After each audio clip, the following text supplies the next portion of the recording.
bem bacana mesmo. Legal. Bem pertinente ao momento. Obrigado, viu? Boa Imagina. escolha. Excelente escolha. E aí, Ricardinho, vamos lá? Vamos puxar a pergunta aí? Você puxa a pergunta de. A pergunta de hoje, né? A segunda pergunta que nós propusemos na reunião anterior é como é que você expressa a sua compaixão ante o sofrimento do outro, né? E até do seu mesmo, né? Então, a pergunta é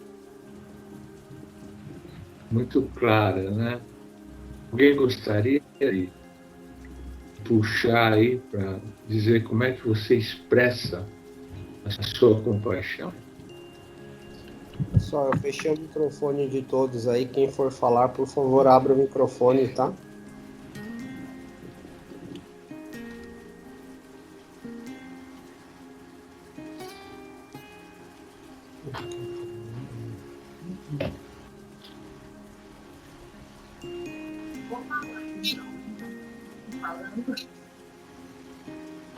Manda ver, Adriana. Tá.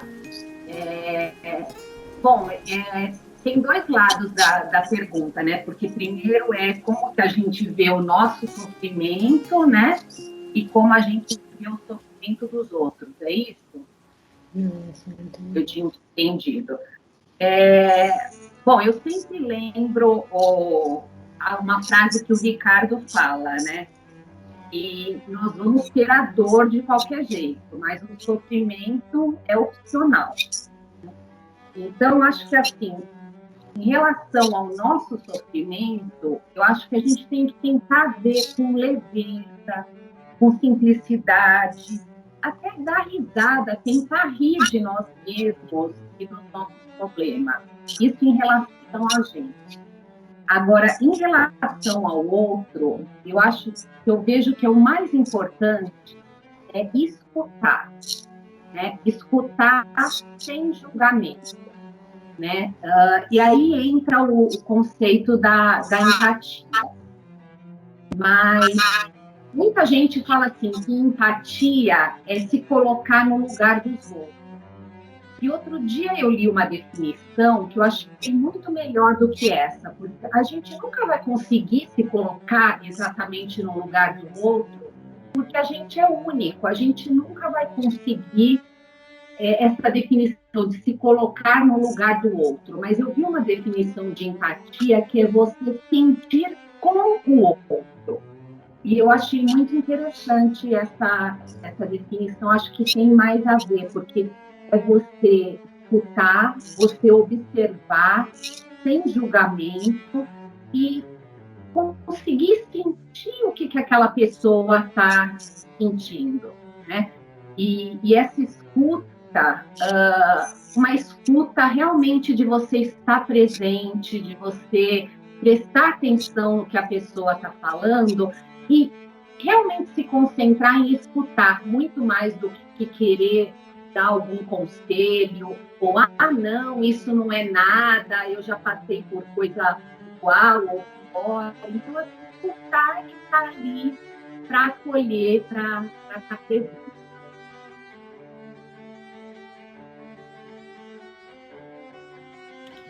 Muito legal, obrigado, viu, Dri, pela contribuição.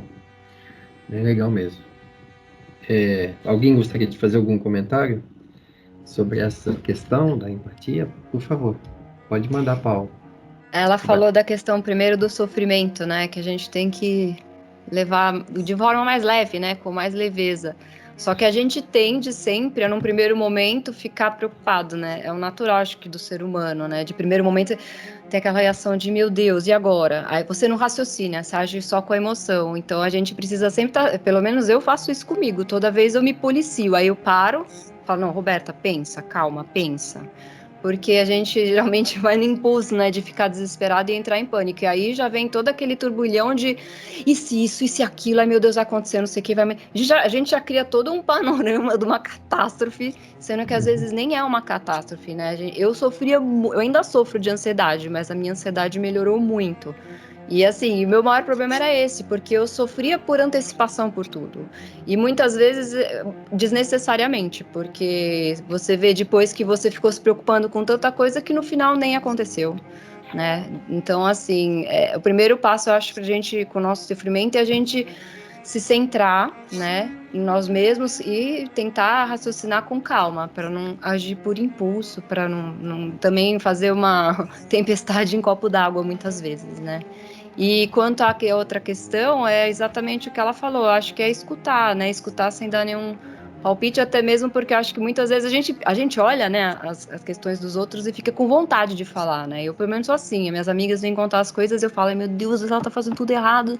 E a pessoa não enxerga, né? Só que você não pode falar, pelo menos eu penso assim, porque acaba influenciando a escolha dela, né? Então, o ideal é realmente conversar, que nem vocês falam sempre, né? Acolher a pessoa, escutar, deixar falar o quanto for necessário, com toda a paciência do mundo, né? Acho que é isso. Muito bom. É isso aí. O Vanderlei tá com a mão levantada, né? Denise. É a Denise. Ah, Denise. Então diga. Quando eu penso em compaixão, eu penso muito de você respeitar mesmo a dor do outro, né? Porque cada um tem a sua história. Então, às vezes, a minha dor, o que me fere, o que vem da minha história de vida, pode ser uma coisa muito boba para outra pessoa, porque não é o medo dela. Então, quando você se coloca, você respeita mesmo que aquilo dói, tanto que as pessoas, quando estão desesperadas, quando elas estão na situação, elas não conseguem ver saída. Às vezes, você de fora, você acha que o problema não é tão grande, você vê saídas para aqueles problemas. E as pessoas se suicidam porque, genuinamente, elas não conseguem ver saída. Então, eu acho que compaixão é você respeitar por mais que você ache que a sua dor você já passou por coisa pior, para aquela pessoa, naquele momento, aquela é a pior dor. Perfeito. Muito bom. Excelente. Excelente mesmo. Mais alguém gostaria de comentar?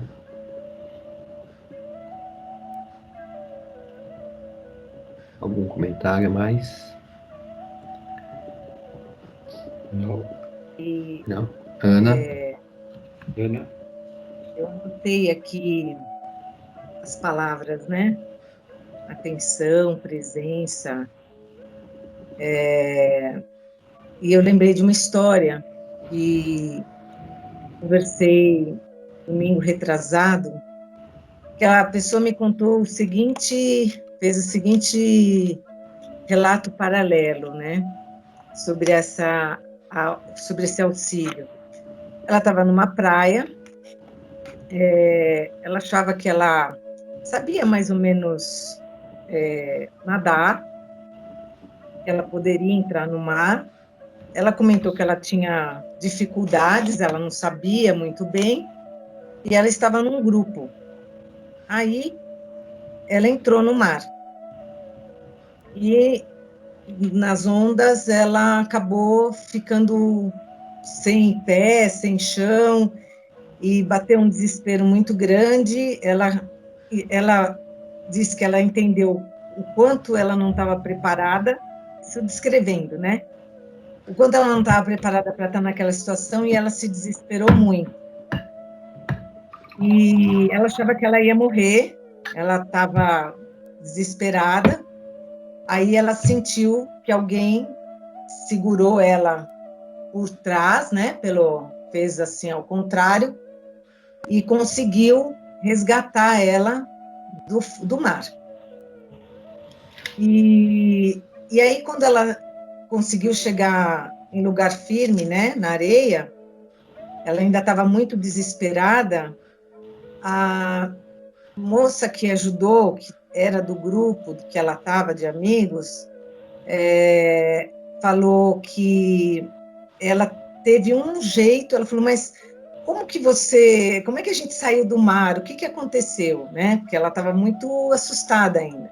Então, a moça, a amiga, a pessoa conhecida, contou que, assim, na hora que ela viu o desespero, ela entendeu que, assim, ela não podia se apresentar de frente, né? Ó, tô vindo te salvar. Ela teve que pegá-la e levar para um lugar, para fora do mar.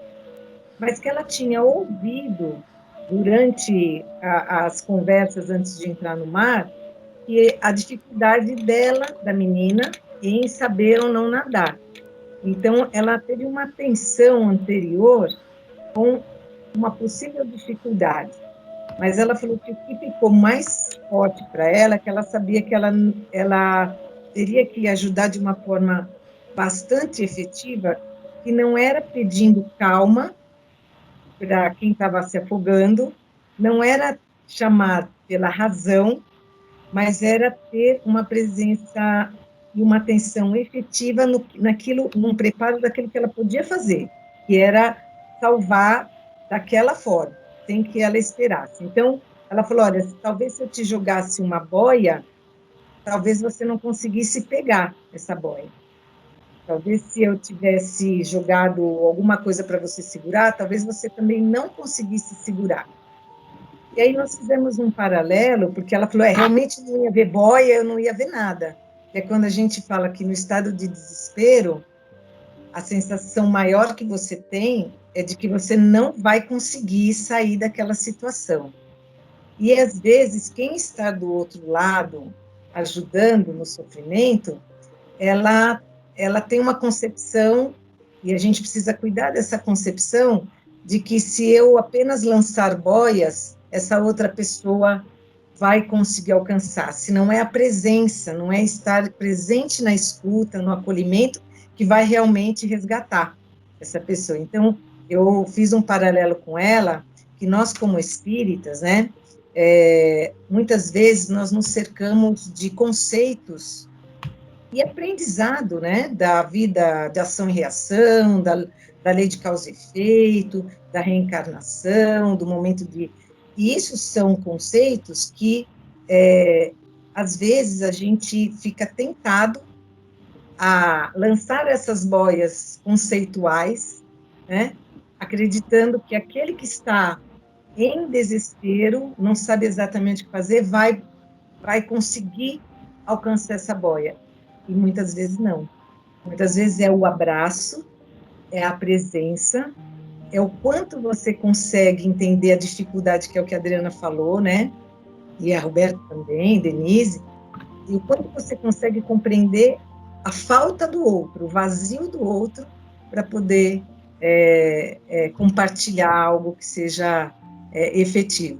A gente conversou sobre esse paralelo e falamos muitas outras coisas, e eu achei interessante porque eu acho que entra essa atenção, essa presença diante do desespero e do sofrimento do outro, né? Então, aquilo que a gente muitas vezes passa e que a gente sabe que como é que a gente gostaria de ser acolhido. É isso. Muito bom. Excelente. Posso falar? Pode, lógico. Teve uma coisa que a Ana Lúcia falou que é muito que me prendeu a atenção, é que ela falou até de atenção, que a pessoa estava já atenta que poderia acontecer algo, e eu acho assim, pra gente, às vezes, muitas vezes a gente não percebe que o outro precisa de ajuda, porque a gente não observa ao nosso redor, a gente fica muito focado na gente, esquece de observar as outras pessoas, e aí a gente acaba deixando passar muitas oportunidades de ajudar, né, de repente perceber que a pessoa não tá legal, que ela precisa de uma ajuda, até mesmo porque muitas pessoas não falam e não tentam não demonstrar, mas se a gente tiver sensibilidade, a gente consegue captar que essa pessoa precisa de ajuda, né? Acho que é isso. Ótimo. Muito bom. E aí, como um provocador que sou, né, enquanto estamos aqui entre trabalhadores da casa, é sempre interessante a gente levantar a mão também, no momento em que nós estamos passando por dificuldades. E sairmos dessa questão, né, espírita, essa coisa que somos espíritas e não sofremos. E começamos por aí, né, para ter um entendimento melhor da nossa vida eu vejo que a gente também precisa levantar a mão de vez em quando, e a gente, entre nós, precisamos ter mais atenção, né, entre nós, porque às vezes, pelo fato das pessoas só frequentarem o centro, me parece que eles estão isentos de tudo, e isso não é verdade. Então, a gente precisa ter um pouco mais entre nós mesmos, né, um pouco mais de confiança, de respeito, de presença, né, nas nossas conversas, para que a gente não comece por nós mesmos, né, tendo a primeira situação, a mais importante, nós entendemos que somos vulneráveis e que não são só as pessoas que estão vindo ao centro que são vulneráveis, nós também somos. E sairmos desse pedestal de que nós somos, né, essas pessoas iluminadas, né? Nós não somos, nós somos apenas trabalhadores tentando buscar o melhor de nós. Né? Então, acho isso muito importante a gente colocar antes, né, de abrirmos a casa, essa coisa toda, discutirmos sobre isso. Eu acho isso muito bom, né, muito sadio por parte de todos nós trabalhadores, de saber, olha, se está precisando, não deixe de levantar a mão é importante, aqui dentro da casa. Né? Acho isso. Estou só colocar para a gente não esquecer desse ponto, que na minha opinião é bem isso que a Ana falou, que vocês falaram, né?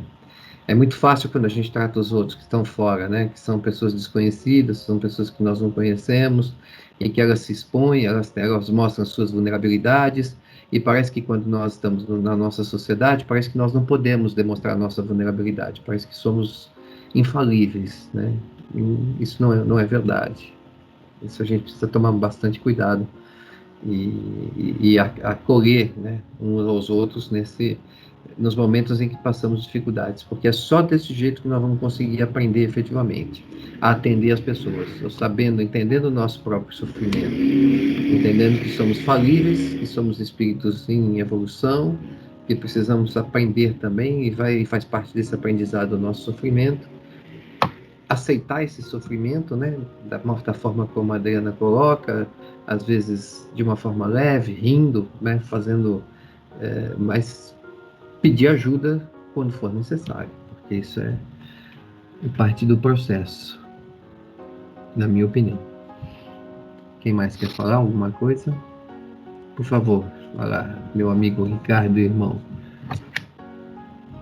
Muito obrigado. Diga. Queria colocar, assim, praticamente duas coisas. A primeira é que eu sugiro para vocês aqui, que nós aqui estamos nos falando aqui, nos vendo, nos reunindo sobre esse assunto, que tenham a oportunidade de ler o capítulo Falibilidade do Imensidão dos Sentidos, né? Sobre isso que o Marcelo falou, né? Seja vulnerável, né? Não tenha medo de ser vulnerável. Seja corajoso para ser vulnerável. Né? Admita as suas necessidades. Né? Eu lembro uma vez, numa das reuniões do grupo, em que nós estávamos falando sobre quem precisa, como que precisa, não sei. Eu falei, peraí, hoje eu estou precisando de um passe e de um atendimento. Eu estou precisando, eu preciso falar com o grupo sobre o que eu estou sentindo. Não sei se você lembra disso, Marcelo, mas Opa. A Adria é capaz de lembrar. Eu lembro, sim. Ou se lembra. Então, porque a gente está sempre sentindo que as nossas necessidades, elas são diárias dentro do contexto.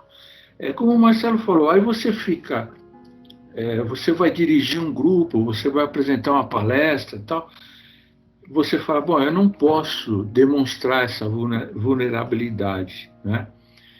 E isso faz com que você, em primeiro lugar, coloque uma máscara, né?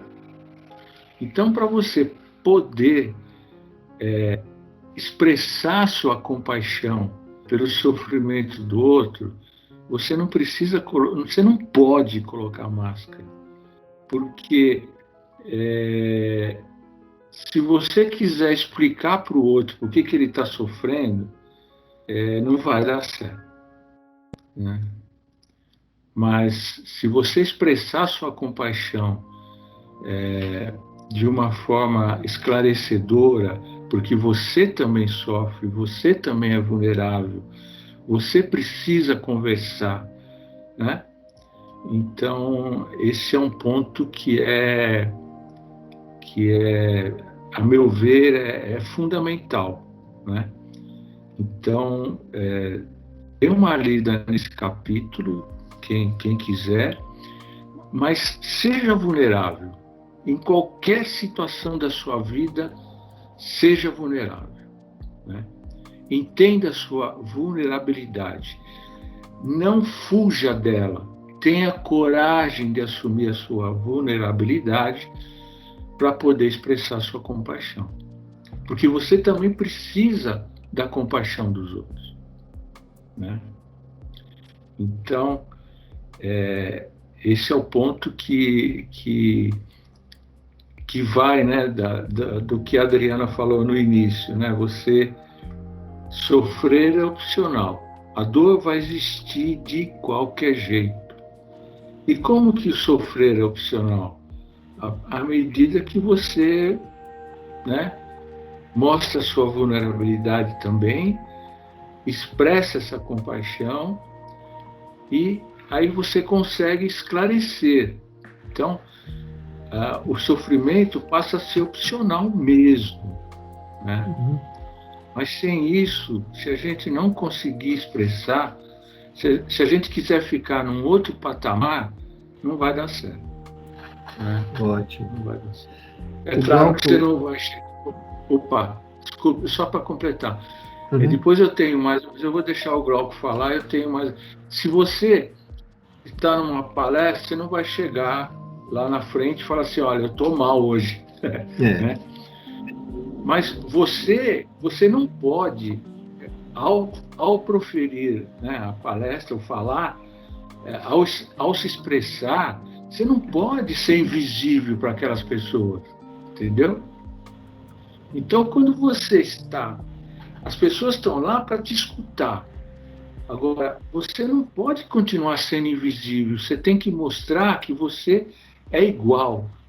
Num patamar assim mais interessante, uma vez o Bruno me falou o seguinte: poxa,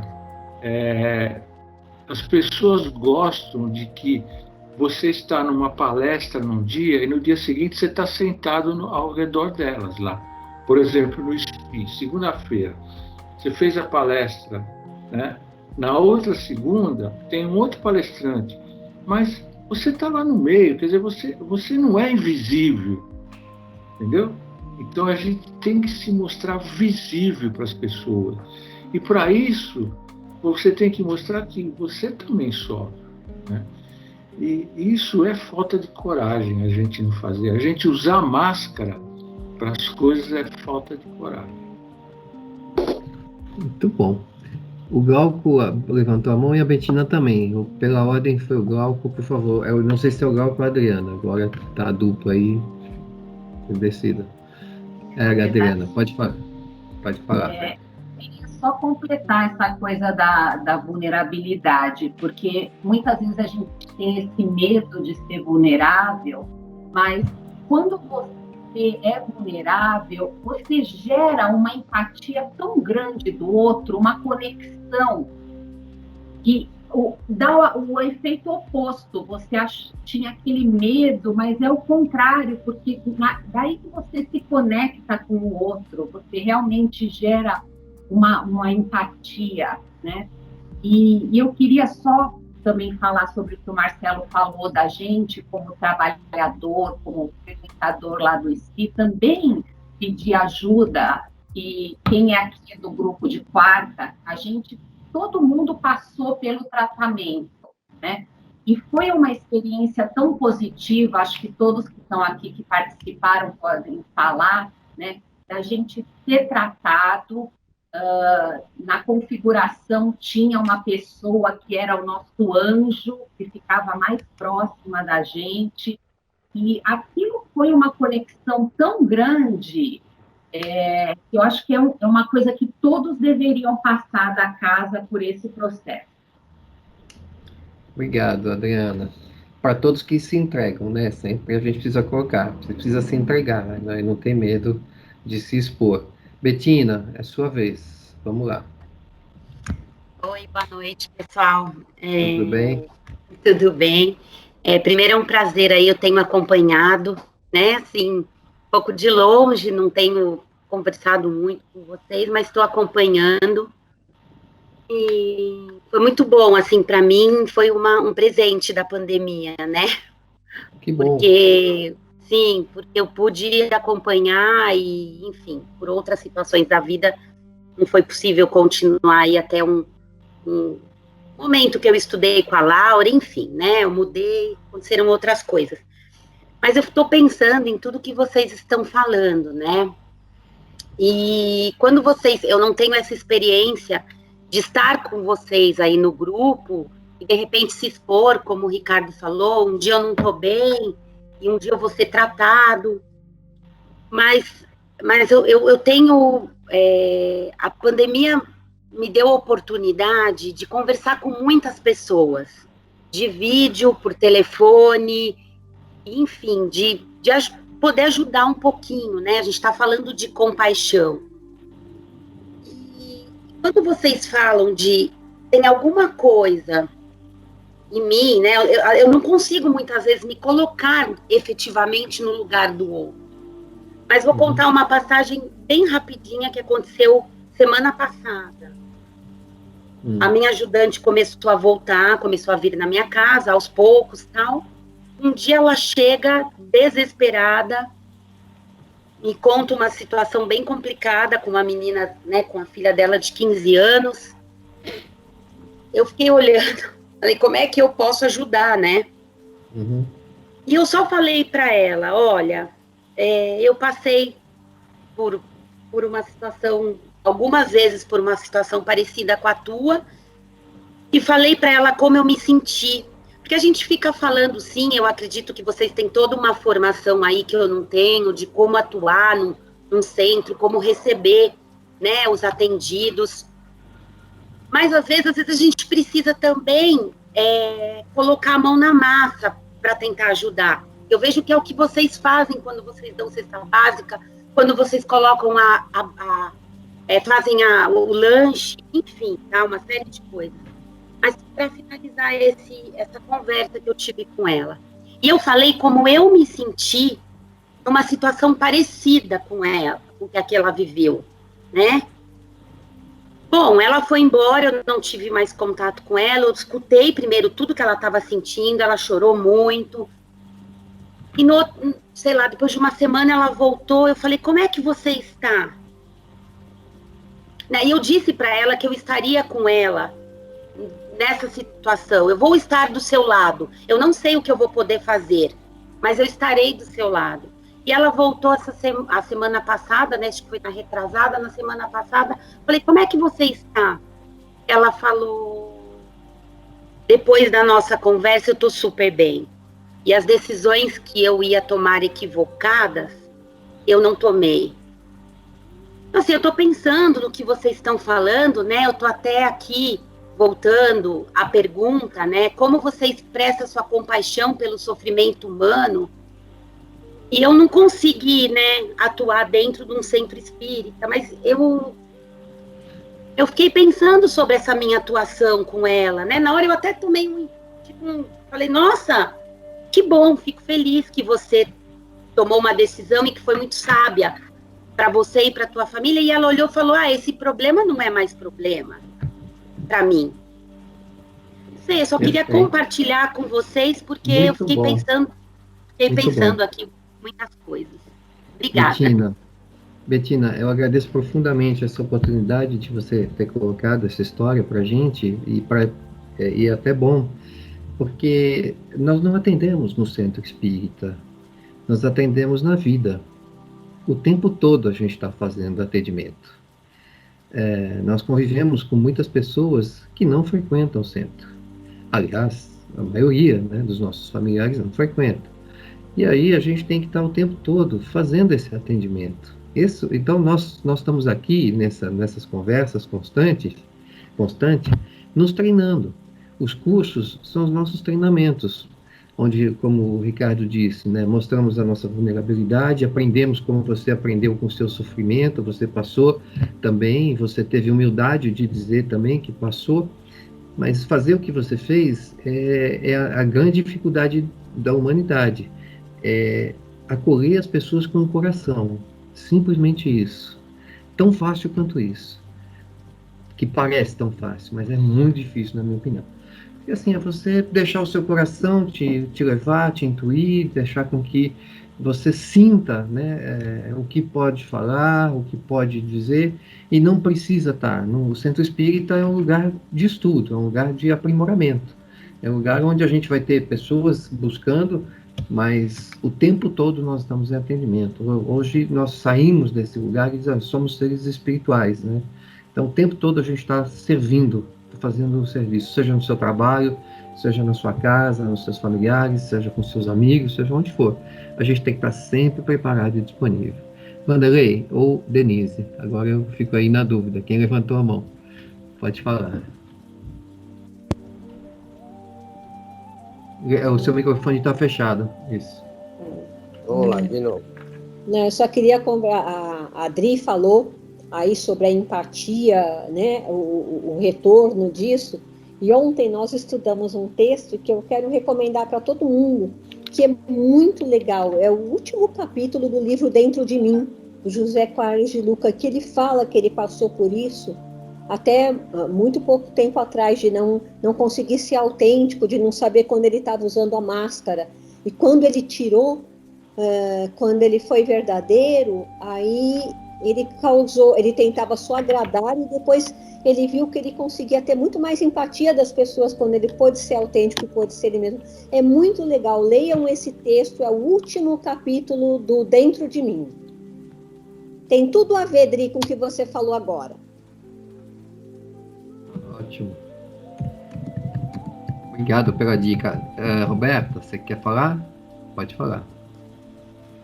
Então, eu queria só falar duas coisas. Uma que o Ricardo citou, a questão da vulnerabilidade, e eu lembrei do documentário que eu até já comentei com vocês, mas não sei se com todos que estão aqui, da Brené Brown, que está no Netflix, que chama The Call to Courage, acho que é o chamado para coragem, não sei, mas que fala exatamente sobre essa questão. É muito legal esse documentário, gente, se vocês puderem assistam, vale muito a pena. E a segunda coisa é que a Bettina me fez pensar até nisso. Não, esse é A Coragem de Ser Imperfeito, né? É de um outro livro dela. Eu acho que tem um outro que chama The Call to Courage. Eu não sei, posso estar enganada, mas é muito legal. É baseado nesse. É muito legal esse documentário. Então, e a outra questão que eu fiquei pensando aqui, enquanto a Bettina falava, é que como eu não sou mãe, né? Mas eu fico imaginando, porque eu já penso nisso em relação à minha irmã, meus pais e tal, como é difícil a gente escutar sem querer se intrometer e dar a nossa opinião quando é alguém da família, né? Porque, por exemplo, eu penso assim no caso de mãe, eu tenho minha mãe e tal, e ela sempre acha que a opinião dela é certa, e quando eu vou contar um problema, ela quer que eu faça do jeito que ela acha que é certo, entendeu? E é difícil ela me escutar e não dar a opinião dela. Então eu fico pensando como é difícil essa questão, né, de quando você tem um laço emocional com a pessoa. Não sei, com certeza para vocês também acontece isso, né? Você fica vendo a pessoa querendo se atirar da ponte, que fala, pelo amor de Deus, mas não faça isso. Enfim, é isso. Mas isso é natural, né? Pelo amor, as pessoas querem muito, né, fazer essa, né? E a gente atende muitas pessoas mesmo, de verdade, pela obsessão pelo amor também, né? Então, esse é um caso bastante interessante de ser colocado aí na mesa, porque as pessoas, por amor, elas também obsediam, ou seja, elas querem se entregar ao máximo, fazer com que a pessoa não sofra, E não existe isso, né? Nós somos individuais, não tem essa por ser mãe, por ser pai, por ser mais velho ou mais novo. O sofrimento, né, como diz, é inevitável, não tem como. Aí a pessoa tem que saber, tem que aprender a viver esse sofrimento. E tanto quanto pai, quanto mãe, o que quer que seja, você tem que aprender a respeitar esse sofrimento. É difícil, vou te dizer que não é fácil não, mas a gente tem que aprender. Esse é um exercício constante. Eu vou tentar colocar aqui o link para quem quiser ver o documentário, está no Netflix, tá? Eu coloquei aí o link no chat. Ah, já colocou também? Coloquei, então esqueci de falar. Eu coloquei o link no chat para vocês. tá bom. Legal. Quem mais levantou a mão? Ué, eu não vi aqui, não tá aqui não, Roberto, no chat. Você não enviou de novo. Faltou enviar. Eu enviei sim. Peraí, mas eu faço de novo. Aqui no meu não tá. Ah, tá aqui em cima, Tá, foi lá para cima. Mais alguém gostaria de falar? Alguém tem uma visão diferente?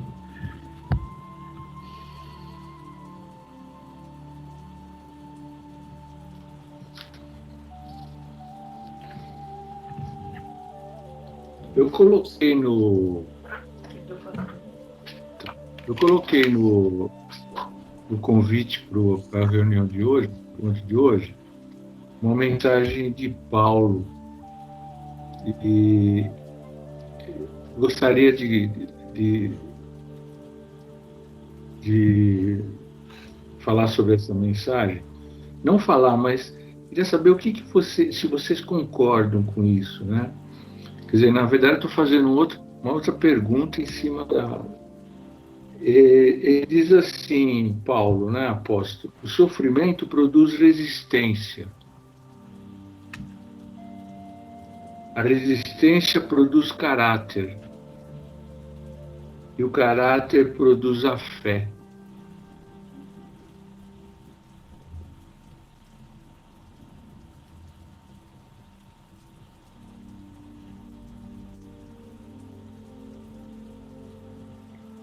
Será que tem alguma coisa a ver com essa história da máscara?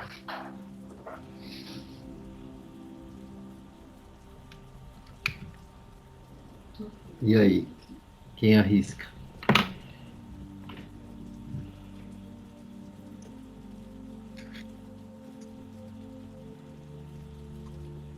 Alguém quer arriscar?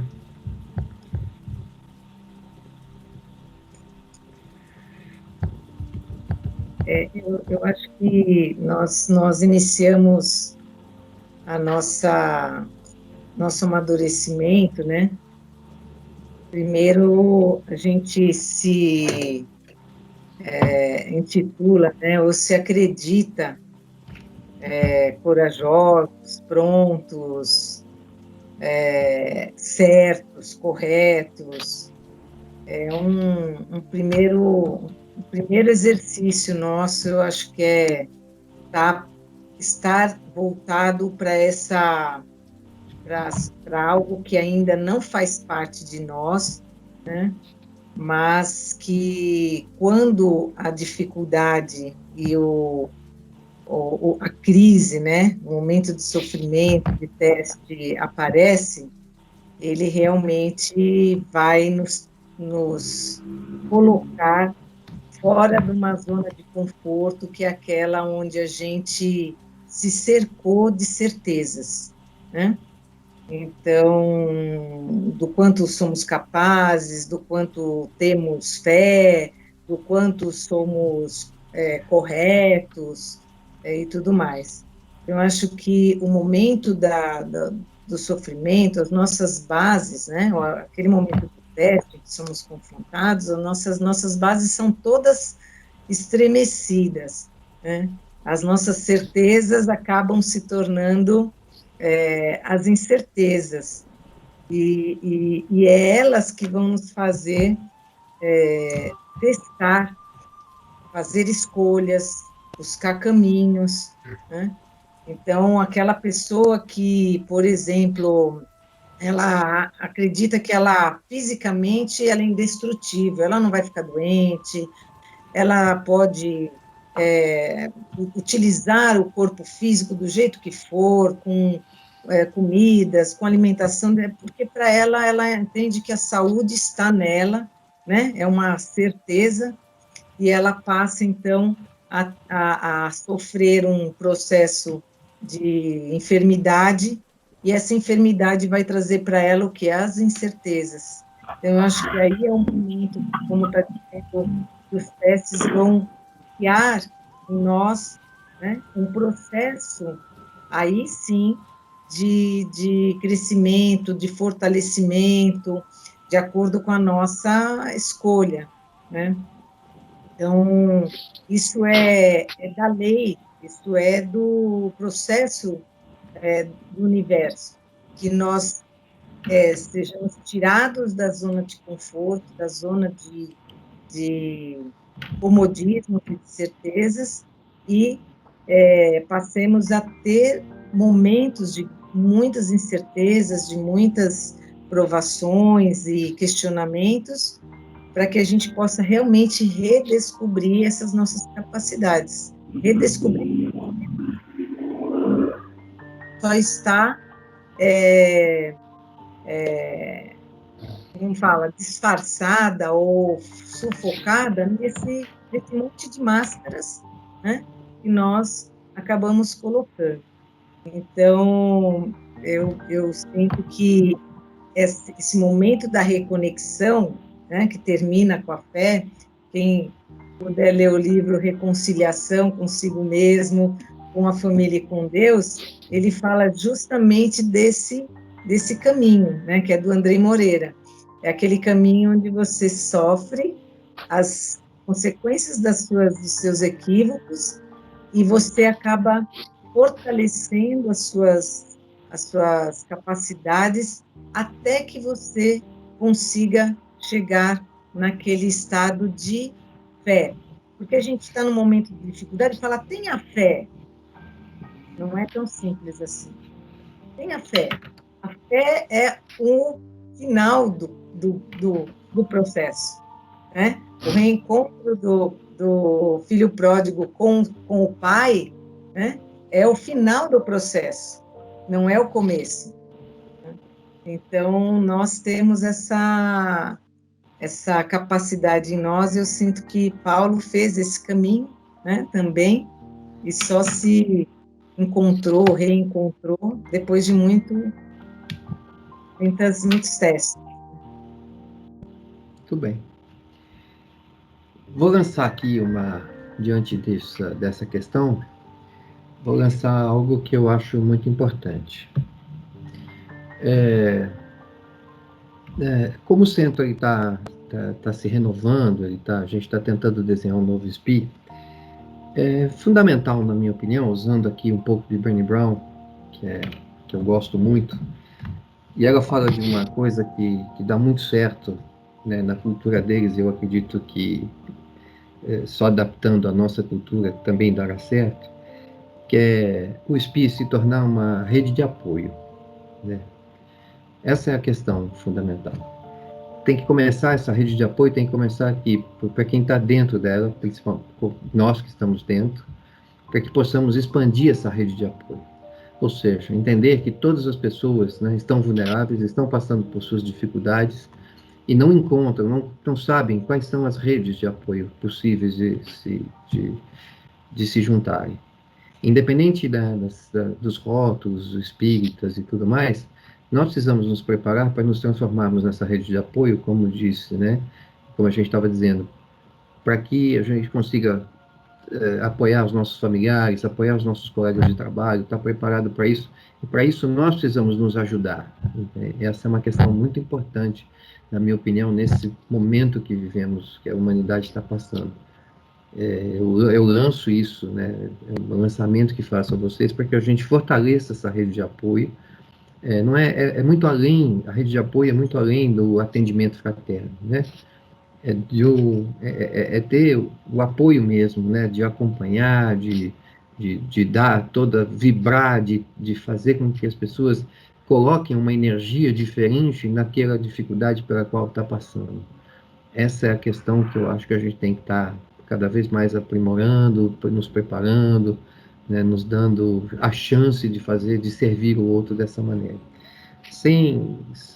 Com a nossa melhor energia, né? Nós não precisamos de muita coisa, nós só precisamos dessa vontade, desse desejo genuíno de entender a nossa vulnerabilidade e a vulnerabilidade de tantos que estão ao nosso redor e que a gente não está dando atenção a isso, né? Passando por dificuldades, passando por momentos difíceis e a gente não está lidando. Então, eu lanço aí a questão de fortalecer essa rede de apoio e vocês saberem que nós estamos aqui, principalmente a equipe de doutrina, se preparando para isso, né? Para que vocês encontrem em nós essa rede de apoio e que a gente possa engrossar essa fileira com vocês, que vocês se tornem agentes dessa rede de apoio, né? De quem precisa, de quem está necessitando de alguma coisa diferente daquilo que a gente está acostumado a dar. Certo, Ricardo? Isso, perfeito. Isso vem de encontro ao que a gente está propondo também, de essa rede de apoio. Nós somos promotores de saúde, nós somos, né, apoiadores, enfim. E aquela definição que nós falamos há um tempo atrás, ainda no processo da pandemia, né, que a gente está vivendo, o centro espírita, ele pode ser considerado um hospital de almas, né? Porque lá você encontra, sabe, vamos lá, nos 3 pilares, né? Você encontra o acolhimento, você encontra o consolo e você encontra o esclarecimento, né? Então, para quem sofre, né, para quem está sofrendo, saber que tem dentro da sociedade um lugar que ela possa, além da medicina tradicional, vamos supor, estamos falando agora de um caso, de uma doença, né? A pessoa tem que ir num médico, a pessoa tem que tomar um remédio, mas ela precisa de outro tipo de apoio, né? Então, a casa espírita, ela se torna esse hospital de almas, porque lá você encontra tudo isso, né? E ainda mais com esse despertar da nossa consciência, da nossa compaixão, né? Você consegue colocar-se junto àquela pessoa, né? E falar, bom, puxa, eu queria que alguém fizesse isso por mim, né? Então, o que nós estamos fazendo, o que nós estamos propondo, o caminho que a gente quer seguir é exatamente esse, sabe? É de ter um lugar que eu possa ligar e falar assim, poxa, eu estou sofrendo, e aí, né?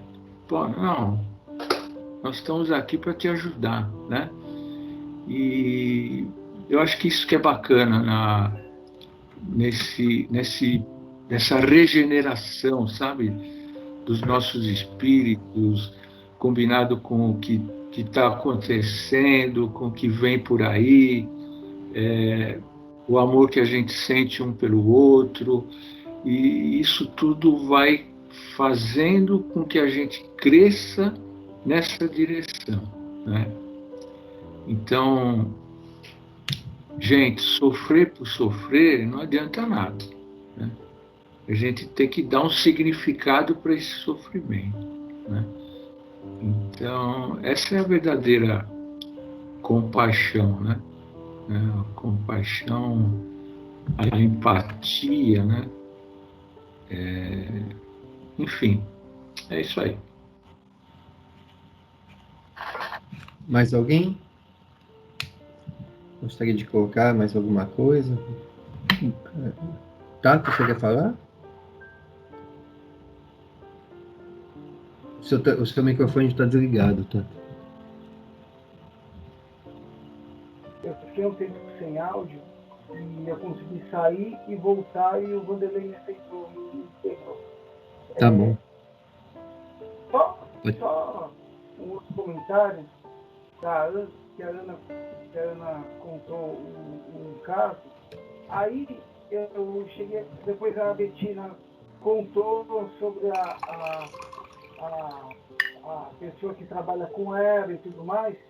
E o meu entendimento é assim: a Ana, alguém entrou para salvá-la. E a Betina, eu entendi que ela jogou a boia para essa pessoa que trabalha com ela, e ela conseguiu jogar a boia, e no dia seguinte, ou nos dias que ela voltou, ela acabou conversando com a Betina e explicando. Então, realmente, pelo que eu entendi, jogar a boia para quem conseguiu enxergar teve um resultado. Não sei se vocês conseguiram entender. Betina ela jogou a boia para essa pessoa e essa pessoa entendeu e ela voltou. Mas, como minha mãe está falando, às vezes não adianta a gente ficar jogando a boia e a pessoa não entender, não enxergar. É isso aí. E uma das coisas que eu acho bacana, Tato, a gente falar é que, assim, é fundamental que qualquer tipo de conversa, qualquer tipo de interação que a gente vai ter diante do problema de alguém, é a gente conversar com o coração. Essa é a empatia. Não tem regra, não tem o certo e o errado. Se nós conseguirmos conversar com o nosso coração, provavelmente o certo vai acontecer.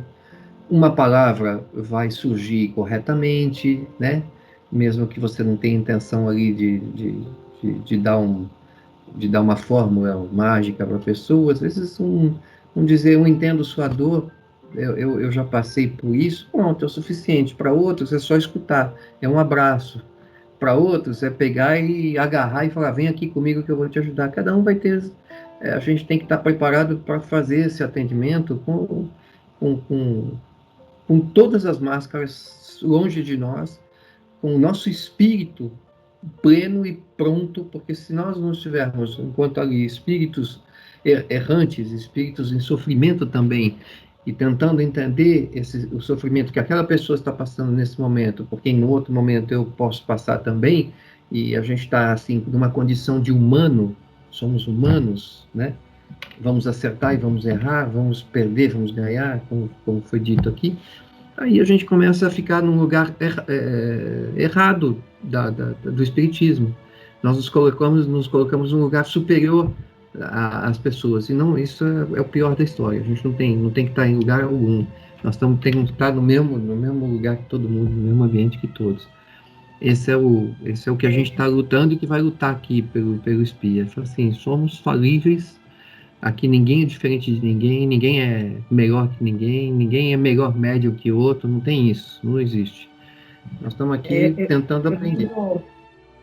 Eu lembro de uma história que me tocou muito e gravei, né, pela grandeza do Chico Xavier, que como médium ele conseguia levar consolo, né, de espíritos que já haviam desencarnado, de filhos, né, para suas mães, e aí contaram uma história onde uma das grandes trabalhadoras do centro dele, uma espírita que junto com ele fez muitos trabalhos dentro do centro, essa mulher um dia perdeu num único acidente as duas filhas afogadas. E ela entrou num estado de desespero muito grande e foi até o Chico, né? E chegou lá totalmente desesperada e disse: Chico, eu sei tudo sobre o espiritismo, eu sei sobre a vida após a morte, vivenciei aqui com você tantas coisas sobre mensagens de filhos que partiram, eu sei que tudo isso faz parte, né, da vida espiritual. Mas, Chico, o que você me diz sobre o que aconteceu comigo? O que você pode dizer para o meu coração para que ele possa se acalmar, porque lá se foram minhas 2 filhas no mesmo tempo.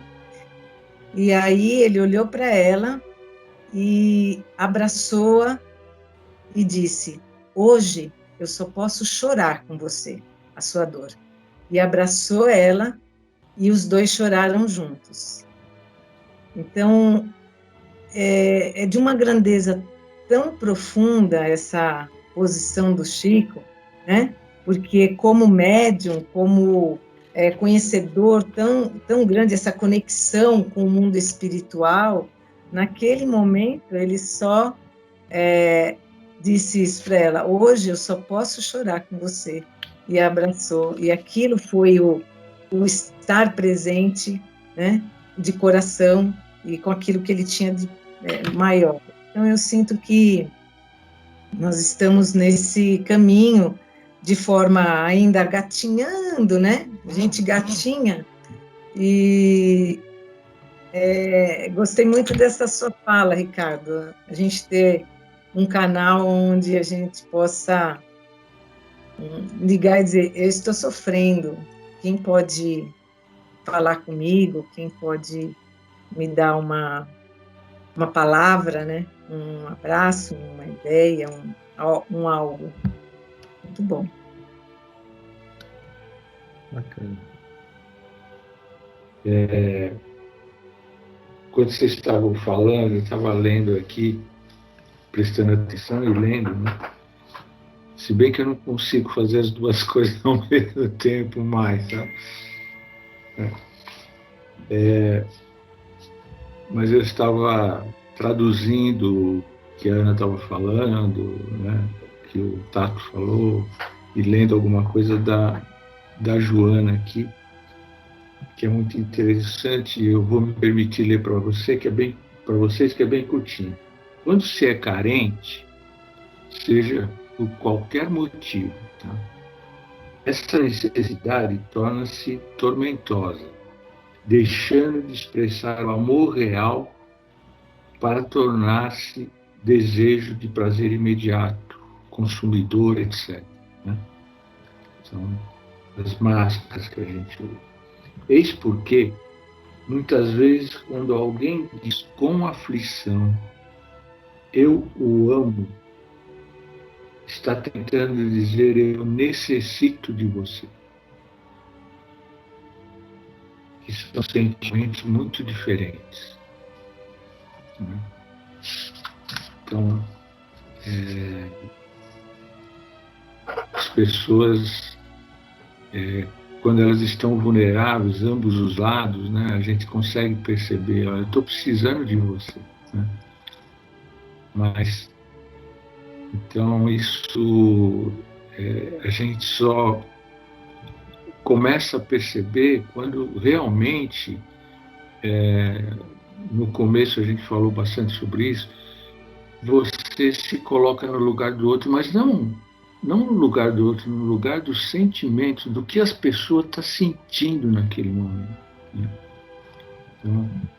Então você ter um canal qualquer em que eu possa dizer: Ana, eu preciso de você, é muito bacana.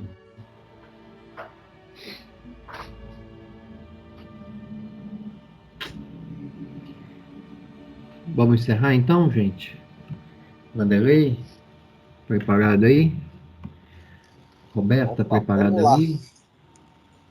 Eu estava olhando aqui, eu escolhi um... Tá todo mundo me ouvindo bem aí? Sim. Eu estava olhando aqui o livro do De Luca e eu cheguei aqui nos pensamentos que ajudam e achei um tema que acredito que seja bem pertinente a tudo isso que a gente falou hoje, que na realidade o objetivo é justamente o título desse capítulo, tá? Sabedoria do viver bem, do bem viver, aliás, né? Quando a situação for boa, desfrute-a. Quando a situação for ruim, transforme-a. Quando a situação não puder ser transformada, transforme-se. Essa frase é de um cara chamado Viktor Frankl. Todos nós passamos por 3 espécies de situações na vida: as boas, as ruins e as que não podem ser modificadas. Precisamos ter sabedoria para viver cada uma dessas experiências, tirando o ensinamento e o proveito que elas nos proporcionam. E o psiquiatra Viktor Frankl nos ajuda a entender isso muito bem. Nas situações boas, ele nos recomenda desfrutá-las. Parece óbvio o conselho, mas não é.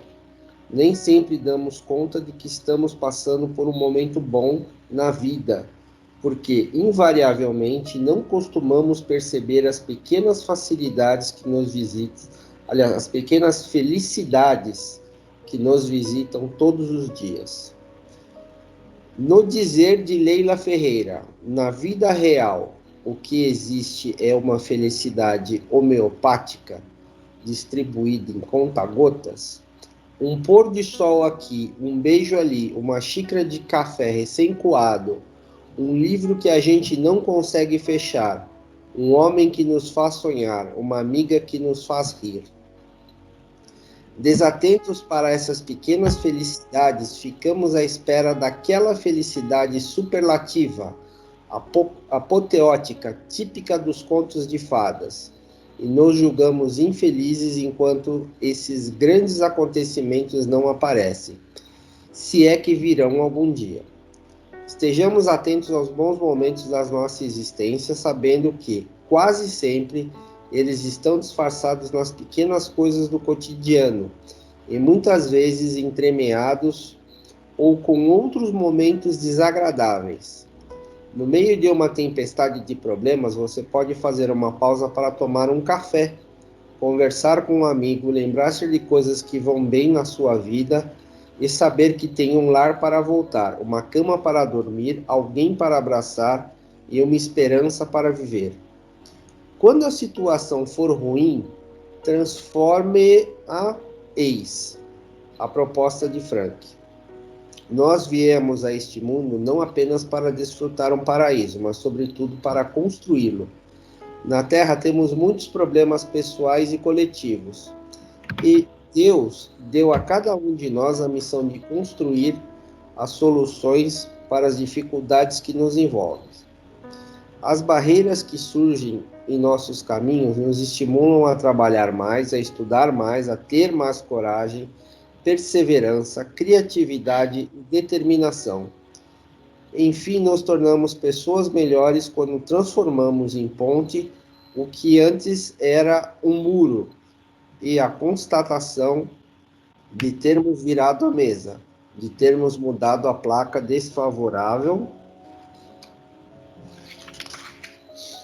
de termos transformado o obstáculo em trampolim. É uma das sensações mais inebriantes da nossa vida. E quando a situação não puder ser transformada, a sabedoria está em nos transformarmos. Não vamos conseguir mudar uma pessoa, mas podemos mudar o jeito de lidar com ela. Se você tem uma pedra que não pode ser removida, pare de brigar com a pedra e aprenda a contorná-la. Você não pode evitar uma tempestade, mas pode abrir o guarda-chuva. Quando estivermos diante de uma situação intransponível, tenhamos a certeza de que Deus está querendo mudar a vida da gente. Eu acho que isso tem tudo a ver com o nosso papo de hoje. Excelente. Muito bom esse texto. Muito bom mesmo. Excelente. Excelente escolha. Eu queria... se alguém quiser falar mais alguma coisa, mas eu queria dizer o seguinte: que riqueza, né? A gente falar sobre um tema, né, como esse. Por isso que a gente precisa, quando nós voltarmos, colocar um tema para todas as palestras, estudos, sabe? Porque você vê que quanta coisa que a gente conseguiu desfrutar aqui hoje, né? Uhum. Falando aqui sobre como expressar, né, a sua compaixão pelo sofrimento. Olha que riqueza. Então, isso é amor, cara. Isso é auto-amor e amor, né? Então, bora lá. É cura e autocura. É isso aí. Roberta vai Ricardo, ficar sozinha hoje, Roberta? tem som hoje? Tem som. Ah. Legal. Deixa só Então, antes de você entrar, só vamos tentar organizar segunda-feira. Segunda-feira a gente abre ao público, então tá, é isso, Ricardo, Ana, só para a gente, a partir de segunda-feira a gente começa com o Evangelho, é isso, e a gente vai ter passe, e aí nós, ao longo da semana, nós vamos organizar essa situação, é isso. Então, pedindo o apoio de todos vocês. Quarta tem a reunião para falar do sistema, e aí eu acho que essa questão das salas, essas coisas a gente já consegue, né? Tá, então amanhã a gente vai falar sobre isso na reunião de amanhã, é isso? É quarta, né? Ou é amanhã? Amanhã, né? Quarta. Não, amanhã hoje é segunda, amanhã é terça, desculpa. Tô fora de... Eu vou marcar, já estamos voltando ao normal, né? Tem um feriado, a gente se desestabiliza. Então é isso. Então a gente conversa na quarta para organizar essas questões todas e aí, mas pedimos de todos vocês, né, apoio, Adriana, né, principalmente a equipe de passe, Jane, Denise, Vanderlei, que tá aí, né, a gente está aí, já vamos começar a nos preparar para, mesmo que seja com o mesmo grupo ainda, porque acho que não vamos ter muita gente, mas que a gente possa estar aí já disponível e pronto para essa situação. E com vocês agora, eu passo o show à querida Roberta Aires. Eu queria falar uma coisa antes. Lógico, diga. Até vou passar para vocês, se vocês conseguirem ver, né? Não sei se dá para ver ao mesmo tempo, mas eu escolhi essa música que eu já fiz ela na quarentena, mandei até para vocês. Porque eu adorei a história da música. Essa música eu já conheci, óbvio, ela é antiga, mas o Stevie Wonder fez ela quando a filha dele nasceu. E eu não sei se vocês já viram a tradução da letra, é a coisa mais linda, porque tem uma hora que ele fala, quer ver, ó, essa frase aqui eu achei maravilhosa, cadê? Nunca imaginei que através do amor estaríamos fazendo alguém tão adorável quanto ela. Achei lindo isso, né? Tipo, é muito legal. Aí, então, enfim, Asian Still Lovely. Vou colocar aqui, peraí.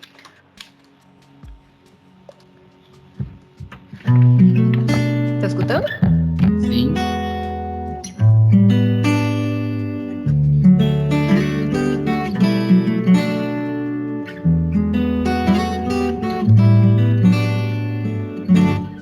Isn't she lovely?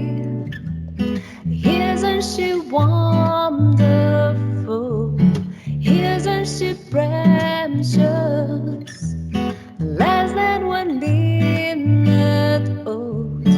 I never thought true love would be making one as lovely as she. But isn't she lovely?